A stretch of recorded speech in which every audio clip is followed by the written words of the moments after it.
The November 28th, 2011 meeting of the Agenda Charter Committee will now come to order. Will the clerk please call the roll? Mr. Barker?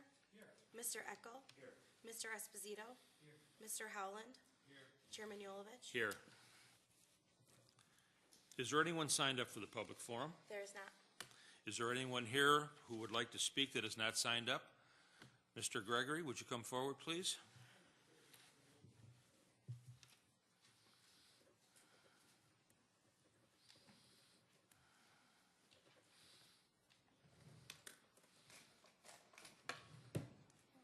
I know we all know you, Tom, but would you state your name and address for the clerk, please? Thomas Gregory, and I use for reception of mail Post Office Box 14662, Rochester, New York 14614. I'm speaking in regards to referral, I guess it is 110253, which would be the Legislative Investigative Committee.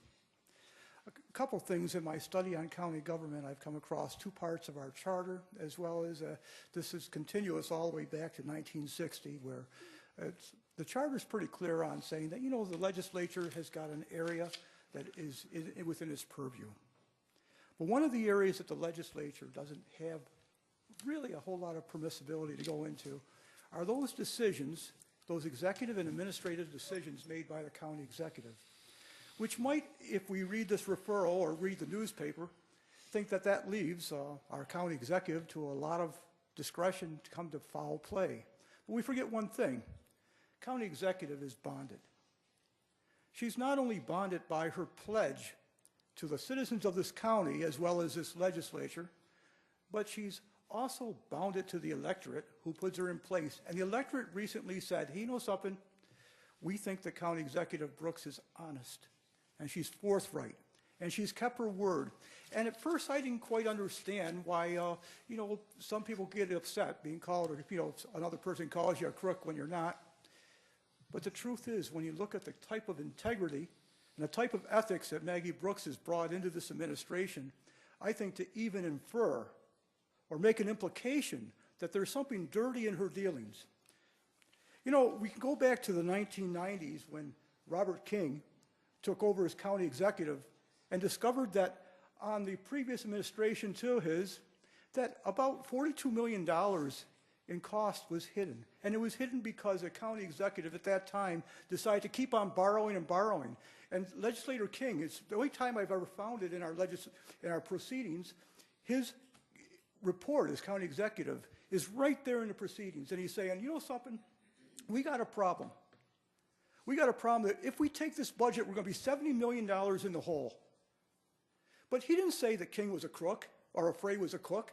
He didn't say his administration was corrupt. He didn't say any of those things. He said, you know what we're going to do? We're going to put together a policy team, and we're going to get all the experts. Our economy is good. Let's look at the positive, accentuate the positive, minimize the negative. And you know something? It might take us a decade. It might take us 10 years. But we're going to turn this thing around. And guess what? The citizens of this county, they weren't divorced from belief that the government that's representing them, I might need another minute, sir. The government that was representing them was dishonest. The people weren't disenfranchised from their very vote by the fear that everybody who's not a Democrat or everybody who's not a Republican is a crook. And I think we've just gotten to the point right now, and I'm fed up with it, frankly. Excuse me if I show a little bit of enthusiasm in this point, of having every time we have something we disagree with, it has to be criminal. Now, if you study county law from the beginning, which I've done, I'm doing a huge study on county government, you're going to discover that under the, I think, the 1820 Constitution, the county government was nothing more than an administrative agency. That's all you were. You weren't even really legislative. You were administrators. The state called the shots. You did what they said. And then as county government grew and your responsibilities grew, more power and more discretion was given to you because you earned the trust. And when we look at the evolution of county government, the LDC... Please summarize. Thank you. The LDC is the next logical conclusion. And the person who we entrust with oversight is our county executive, who is bonded to our county through her actions and through the bond that she gave. and I think this is inappropriate. Thank you very much. Thank you, Mr. Gregory. Is there anyone else who would like to address this body? Seeing none, the next item on the agenda is the approval of minutes. You have the September 26th, 2011 minutes before you. They will stand approved unless the clerk is notified of any changes by the end of the day. The next item on the agenda is new business. Madam Clerk. Referral 11-252, enacting a local law to amend Chapter... Moved by Legislator Eccles, seconded by Legislator Esposito. I see that Mr. Beebe is here. Mr. Beebe, would you like to speak to your referral? Thank you very much, Mr. Chairman. I will be brief because this thing has been submitted several times, and I believe the administration... yeah. Your time's up. Brief is brief. It's normally my wife doing this. So. Anyways, this has been submitted one time by past legislator Harry Bronson, and I've tried to put it through here 4 times. It's finally made it here to committee, which I appreciate greatly. So I think the administration obviously has seen this enough. It was turned down before in the past because of inadequate cost statement, and now it's being reevaluated, and it has made it through the committee, and I appreciate the President allowing this to go through. Yeah, I'll leave that one alone.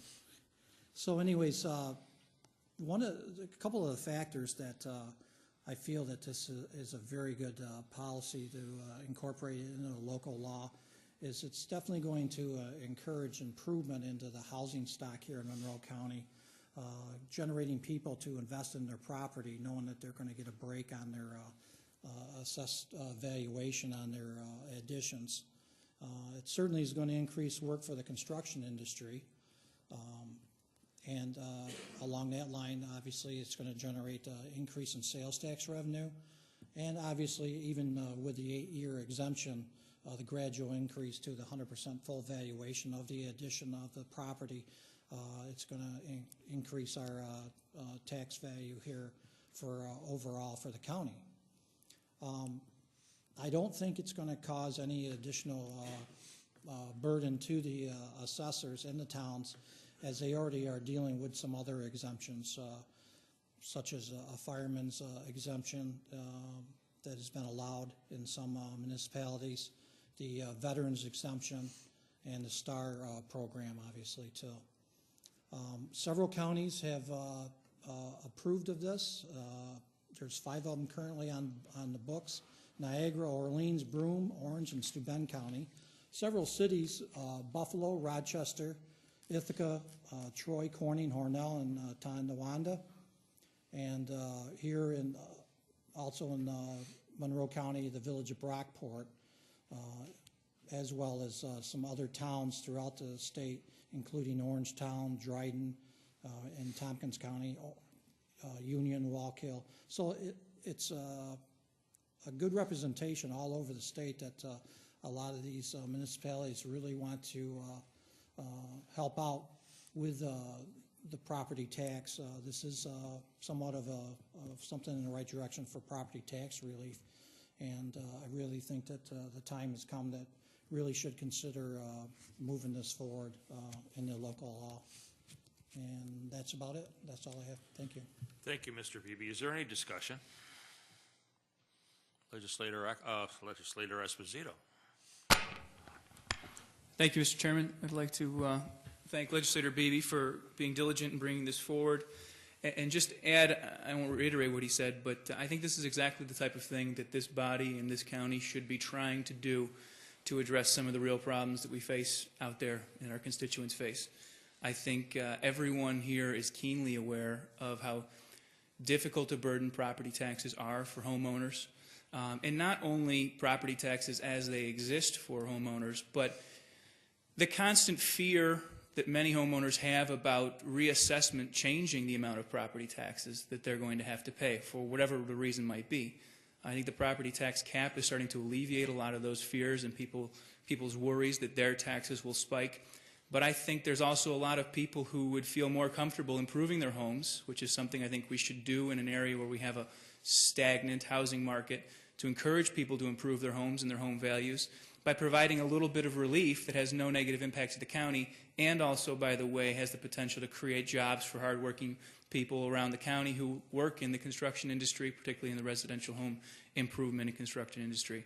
So I really see no downside to a proposal like this. I don't think it would cause the county to miss out on property tax revenue for projects that might already be done anyway, regardless of this exemption. I think this would just encourage more people to improve their homes, which has effect of improving the home marketplace here in Monroe County, giving property taxpayers a little bit of relief, and potentially creating jobs for people who need them in this region. So I'd like to, again, thank Legislator Beebe, encourage everyone in this committee to move this proposal to the full legislature and vote in the affirmative.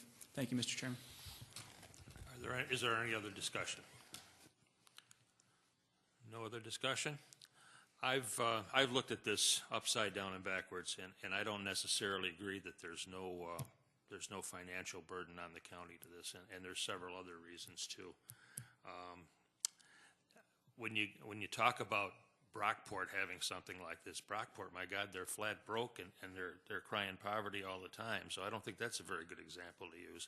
But I'm willing to let this move ahead in the respect is that I'm going to refer it to the administration to come back with a financial report on this, and see if it's at all feasible. But right now, I frankly, personally, would vote against it, but I'm going to move it because it is Dick's last one. I'm going to move this, and we're going to refer it to the administration. Legislator Esposito.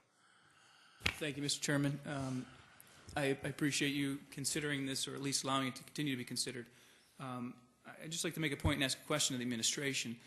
In previous times when this referral had been introduced, there was a recommendation that we discuss it with the county's, I believe, real property tax office.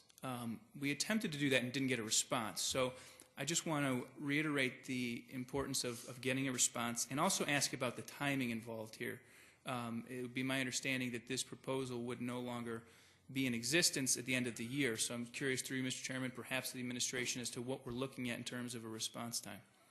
I don't know as though Mr. Helfer can give us a response time if we're talking about the real property office, and of course the administration would be involved in that too. Jerry? Mr. Chairman, I guess I would tend to agree with what you're saying, in the sense that we have one full legislature meeting left, and I believe it's less than 2 weeks from now, or maybe it's about 2 weeks away. We could certainly get a preliminary response back in December. I can't guarantee that it would be before the legislature meeting. As I recall, I believe this is a proposed local law. Local laws, I believe, tend to take 2 to 3 cycles anyways, with public hearings and so on. So this may be something, despite our report back, may need to be revisited next year if such was the legislature's wishes. But we would certainly be glad to provide a response next month, if that's feasible. All right. As the chairman of this committee, I would request that you do respond to this committee. I don't know if I'll still be the chairman next month or not. I have no idea. But if there is some positive response to it, obviously it can be brought back at a point in time. So having said that, next item on the agenda. Oh, Mr. Chairman, I'm sorry. Wanted to mention real quick, if it helps expedite the administration's response, we have sent letters on this topic in the past that might be something the Real Property Division or someone in the administration has worked on, even if a response was never sent. But thank you for the encouragement to get a response as quick as possible. I hope that this committee, whomever might be on it in the future, will continue to look at this issue. Okay, next item on the agenda. Referral 11-253, initiating a legislative investigation of the upstate television. Moved by Legislator Eckel, seconded by Legislator Esposito. Is there any discussion? Mr. Haney is here. I didn't see him hiding back there. I apologize, Paul. If you'd like to speak to the referral, please do so. Thank you, Mr. Chairman. I appreciate having the opportunity to speak to the referral. Everyone on the committee is well aware of the issues that have been raised concerning Upstate Telecommunications, Inc., and has varying opinions on them. There are, I think, really two key questions about Upstate Telecommunications, Inc. The first question is, who was Michael Townsend working for when he incorporated UTC? And Mr. Townsend's been unwilling to answer that question. That has some far-reaching, depending on the answer, it has some far-reaching implications as to whether he was working for Siemens Corporation or for the county of Monroe. The second question, key question, is how did the county executive get the power to appoint the UTC board members? We know that power isn't included in the Articles of Incorporation, and we also know from newspaper reports that the two board members, namely Mr. Dinalfo and Mr. Pink, deny ever having adopted bylaws for the corporation. And unfortunately, in the response I received today to my request for documentation, apparently UTC cannot locate its board minutes for the years 2004 and 2005. These are serious questions that place the entire contract that three contracts. The contract that the county has with UTC, the contract that UTC had with Siemens Corporation, which has subsequently been assigned to Navitec, and indeed this large borrowing that UTC did with M&T Bank. These questions place the validity of all three of those major undertakings in question. Now, I would guess that there's three ways that the questions can be answered. One is, and I think the preferable course, is for this honorable body, the county legislature, to seek to try to get answers to the questions. Absent that, we know that the State Attorney General's office is conducting an investigation.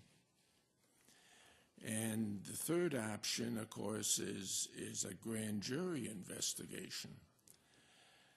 I think it would be far preferable for the dignity of all involved if it was this body that got the answer to those questions, rather than either the Attorney General or a grand jury. Actually, the questions could be simply answered if someone put Michael Townsend under oath and asked him the questions point blank under oath. He's refused to answer any of these questions to this point, and as I say, the minutes of the board for the pertinent period appear to be missing. The questions have to be answered, and one way or another, they will be answered, I firmly believe. And I firmly believe, and I would urge upon the legislature, that it be this body that try and answer the question, get the answers to the questions. I think that would be a cleaner and a more honorable approach to trying to get answers to the questions than relying on the State Attorney General or other investigatory means. One way or another, the questions will be answered. I have confidence in the system that will occur. But I would urge that this body be the body that gets those answers, because I think that would be a more dignified and a more honorable approach to getting answers to the questions. And therefore, I would hope that this committee would seriously consider the referral that has been submitted. Thank you for your remarks, Mr. Haney. Is there any further discussion? Legislator Esposito. Thank you, Mr. Chairman. I would like to thank Legislator Haney for introducing this. I think it is completely appropriate, and I think it is the responsibility of this committee and this legislature to look into this matter. This is a multi-million-dollar contract that this county legislature voted to authorize, and the state comptroller has said to us that that authorization might have been done under false pretenses, and since it's been implemented, many millions of dollars might have been wasted. If that wasn't reason enough for this legislature to look into the validity of the contract that we're talking about and the creation of the entity we're doing business with, then I don't know what's appropriate for this body. Subsequent to the comptroller telling us those things, among others, we've learned that the entire creation of the LDC we're doing business with might not have been done legally. Again, these are things this legislature should be looking into. For those reasons, I would encourage my colleagues to vote in the affirmative so that we can continue to look into whether or not taxpayer money that this county's taxpayers pay was wasted or created or spent on an entity that was not created legally. And that's the issue we have here today. We don't have to discuss any of the details of the contract or the creation, but whether or not it's the job and responsibility of this body to look after county taxpayer money. So therefore, I'll be voting in the affirmative and encourage you to do the same. Legislator Eckel. Thank you very much, Mr. Chairman. I'd like to thank Legislator Haney as well for bringing this forward. When we're asking for legislative investigation does several things for us. One, it answers questions, whether in the positive or the affirmative. We need answers to these questions. This is our money. This is several $100 million worth of our money over 16 years. That's a huge contract. Is it being spent wisely? Is it not being spent wisely? Either one of those questions can be answered. We need, we've had many people come to me and say that they need to know what's going on. This is our money. This is our tax dollars that are going to this. We have no idea what is happening. That's what we'd like to find out. And as Legislator Haney said, probably the only way we're going to get questions is to put somebody under oath, or get answers to the questions is to put somebody under oath. We need to put them under oath. We need to find out what the answers are, whether, and these answers could exonerate as well as potentially vilify. That's just what we're looking for, is the answer to these questions. I am voting in the affirmative of this. I'd like to see the answers to these questions that are very pertinent, these questions that are coming out directly out of our pockets, and these questions that will ultimately affect our wallets and pocketbooks of every member of this county. Thank you very much. Thank you, Legislator Eckel. Is there any further discussion? Seeing no further discussion, Madam Clerk, let's have a roll call vote. Mr. Barker? No. Mr. Eckel? Aye. Mr. Esposito? Yes. Mr. Howland? No. Chairman Yolovich? No. 2-3 fails. Motion fails. Next item. Referral 11-289, confirmation of appointment. Moved by Legislator Barker, seconded by Legislator Howland. Is there any discussion? Hearing none, all those in favor, please signify by saying aye. Aye. Opposed? Motion carries. Are there any other matters to become before this committee? Legislator Eckel. Thank you very much, Mr. Chairman. Through you to the administration, several months ago, we put in a legislation calling for a contractor registry. I believe that was about 4 months ago. It was referred to the administration with the idea that it would come back to us within 2 months. That time has passed. Do we have any movement on that particular legislation? Mr. Chairman, my apologies to the committee. I do not have a report prepared for today, but I will have a response back to this committee before the end of the year, before the end of December. Thank Okay, you. before the end of December, through you to the chair, but we do adjourn Sindai on December 31st. So, again, the question becomes, is it just going to die as a pocket veto, or is it going to still be alive and movable by this honorable body after the first of the year? Mr. Chairman, certainly a report can be provided. What the legislature does with that is the legislature's purview. Certainly matters can be reintroduced in the subsequent legislative cycle. There may be other parliamentary tools available at your discretion, but that's more for the legislator's decision rather than the administration's. Thank you. Mr. Chairman, do we have any idea what the action is going to be on that, since it is in this committee? Well, I can tell you that if it goes past the first of the year, that it does die, but then any future action on that would be at the discretion of the president of the legislature. Okay, so therefore, anything that's been referred to the administration in the past 2 years is going to die on December 31st. I'm sure that you're aware of that. You just wanted to get that out in the open. Yes, you're darn right. I want to get that out. Thank you. Legislator Esposito. Thank you, Mr. Chairman. More or less the same question. 2 months ago, I introduced a local law to have a sex offender notification law in Monroe County, and we hope to have it back for this committee meeting. So I'd like to ask through you, Mr. Chairman, the status of that. Mr. Chairman, my response would be the same, that we're still working on that, and we do anticipate having a response to the legislature before the end of the year. Thank you. Any other questions? There being no further business, the November 28, 2011 meeting of the Agenda Charter Committee stands adjourned. The next meeting of the Agenda Charter Committee is to be announced.